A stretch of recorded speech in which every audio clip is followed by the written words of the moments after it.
নমস্কার, মিরাজ ব্লগ ভাইবসে আপনাদেরকে স্বাগত জানাই। আজকে আপনাদের সাথে আমার ফার্স্ট ইউএসজি রিপোর্টটা শেয়ার করব। আর তার আগে কিছু কথা বলে নিই। আগস্ট মাসে আমার gall bladder stone micro surgery হয়েছিল, তো এই কারণে শরীরটা তো পুরোপুরি সুস্থ হয়ে ওঠেনি।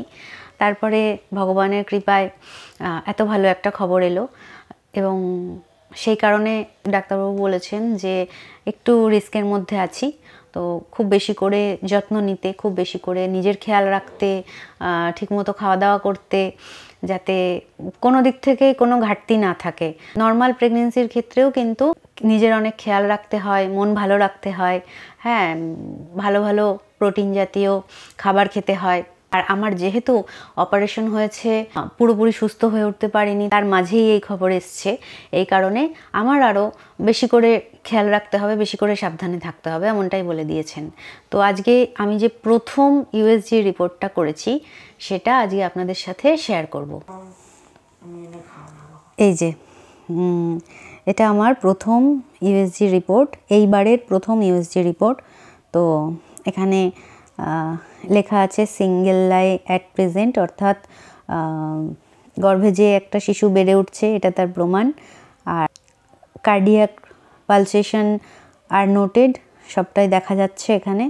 আচ্ছা, এম মোড আর কি, অর্থাৎ হার্টবিট যেটা ফেটাল হার্ট রেট, ওটা 145 বিট পার মিনিট এসছে। আচ্ছা, অ্যানুয়ালি স্ক্যান করলে আরও ভালোভাবে জানা যাবে সেটা বলা আছে এখানে।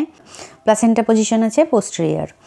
আর এখানে এই বিপিডি, এইচসি, এসি, এফএল এগুলো সব হলো ডাক্তারি ভাষা। আর আমি এইটা লাস্ট যখন করেছিলাম তখন 16 সপ্তাহ 2 দিন চলছিল, হ্যাঁ। আর তখন ভ্রূণের ওয়েট ছিল 149, আর প্লাস মাইনাস অর্থাৎ বেশি অথবা কম 22 গ্রাম। এই হলো রিপোর্ট।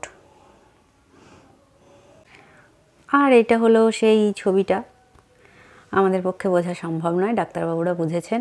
তো আপনারা সবাই দেখলেন প্রথম ইউএসজি রিপোর্টটা আমি আপনাদের সাথে শেয়ার করলাম। আর ডাক্তারবাবু বলেছেন সব ঠিকঠাক আছে, নর্মাল আছে। আমাকে টেনশন কম করতে বলেছেন, কারণ এই অবস্থায় মায়েরা যতটা বেশি টেনশন করবে, দুশ্চিন্তা করবে, মন খারাপ করবে, সেই এফেক্টটা তার গর্ভস্থ শিশুর ওপরে গিয়েই পড়ে। এই জন্য সবসময় আনন্দে থাকতে বলেছে, ভালোভাবে হাসি খুশিভাবে থাকতে বলেছে। কিন্তু চিন্তা ভাবনা তো প্রত্যেকের জীবনেই কম বেশি আসে।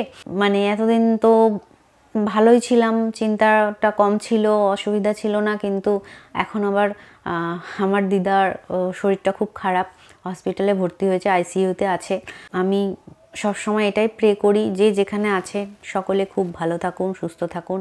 আরও একটা বিষয় আপনাদের সাথে শেয়ার করব, যে কর্মসূত্রে আমার হাজব্যান্ড তো বাইরে থাকে। আপনারা যারা আমার চ্যানেলের ভিডিও দেখেন বা আমার পরিবারের সাথে যুক্ত, তারা সকলেই জানেন, বিশেষ করে এই প্রেগনেন্সির সময়টাতে ডাক্তারের কাছে গেলে বা যখন নানান রকম ডাক্তারবাবুরা নানান টেস্ট দেন, তখন সেগুলি করার জন্য মানে মায়ের সঙ্গে একজনকে যেতে হয়, অর্থাৎ আমার সঙ্গে একজনকে যেতে হয়। আমার মায়ের পক্ষে যেখানে যেখানে যাওয়া সম্ভব সব জায়গাতেই যায়, কিন্তু সব সময় তো সেটা হয়ে ওঠে না, কারণ প্রত্যেক সপ্তাহে কখনো সরকারি হেলথ সেন্টারে চেক আপ থাকে, আবার কখনো ইউএসজি করানোর থাকে, অ্যানুয়ালি স্ক্যান, ব্লাড টেস্ট, নানা রকম টেস্ট থাকেই।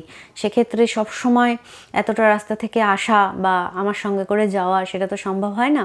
আর বিশেষ করে এই সমস্ত জায়গাগুলোতে না, মানে গর্ভবতী মায়ের সঙ্গে তার স্বামী গেলে সবচেয়ে ভালো হয়, নয়তো মা গেলে সবচেয়ে ভালো হয়, না হলে মহিলারা গেলে সবচেয়ে ভালো। এই কিছুদিন আগে এই সময় যে সেকেন্ড টিডি একটা ভ্যাকসিন থাকে, সেটা যখন নিতে গিয়েছিলাম তখন ছেলেকে স্কুলে পাঠিয়ে আমি একাই গিয়েছিলাম। তো ওই ভ্যাকসিন নিতে যেতে হবে ওর জন্য, ওইটুকুর জন্য আর মাকে ডাকিনি। তো সত্যি কথা বলবো, একটা কথা আছে, যার কেউ নেই তার ভগবান আছেন, এটা আরও একবার প্রমাণ পেলাম। আমি প্রথম দিক থেকে একটু ভয়ে ভয়ে ছিলাম যে সব জায়গায় টেস্ট করা, এখানে ওখানে যাওয়া, সেগুলো কিভাবে করব একা একা। আর আমার ছেলে এতটাও বড় হয়ে যায়নি যে ও আমাকে সব দিক থেকে সাপোর্টটা দিতে পারবে। তো সেই কারণে একাই গেছি। ওখানে যে আশার দিদিভাইরা থাকেন, ওরা বলছিলেন যে তুমি কি একাই এসেছো, এটা খুব পাওয়ারফুল, তো মাথা ঘোরে অনেক সময়। তো সেক্ষেত্রে তুমি কি একা একা বাড়ি যেতে পারবে? তো সত্যি কথা বলবো, যখন ভ্যাকসিনটা দেয় তখন মাথা ঘুরছিল, কিন্তু মন থেকে একটা শক্তি কিভাবে এলো, কিভাবে যে মানে আমি ওই শক্তিটা পেলাম, সেটা আমি নিজেও বুঝতে পারলাম না। মনে হচ্ছিল না যে আমি বাড়ি আসতে পারবো, হঠাৎ করে রাস্তায় হয়তো পড়ে যাবো, এরকম একটা মনে হচ্ছিল। কিন্তু সেখান থেকে রিপোর্ট আনতে যাওয়ার কথা ছিল, তো সেখান থেকে ইউএসজি রিপোর্ট আনতে যাই এবং তারপরে একদম সুস্থ স্বাভাবিকভাবে বাড়ি ফিরে আসি। এই জন্যই বলেন যার কেউ নেই তার ভগবান আছে, সত্যিই তাই। অতটা মেন্টাল সাপোর্ট যে কিভাবে পেলাম সেটা আমি নিজেও জানি না, কারণ ভ্যাকসিনটা দেওয়ার পরে ভীষণ মাথা ঘুরছিল।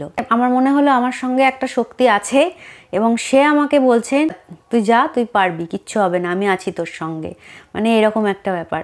যারা মনের দিক থেকে অল্পতেই ভেঙে পড়েন তাদেরকে বলবো যে সত্যি কথা, যার কেউ নেই তার ভগবান আছে, এটা একদম বাস্তব কথা। না হলে এই অবস্থায় দাঁড়িয়ে একা একা সব কিছু করা আমার পক্ষে সম্ভব হতো না।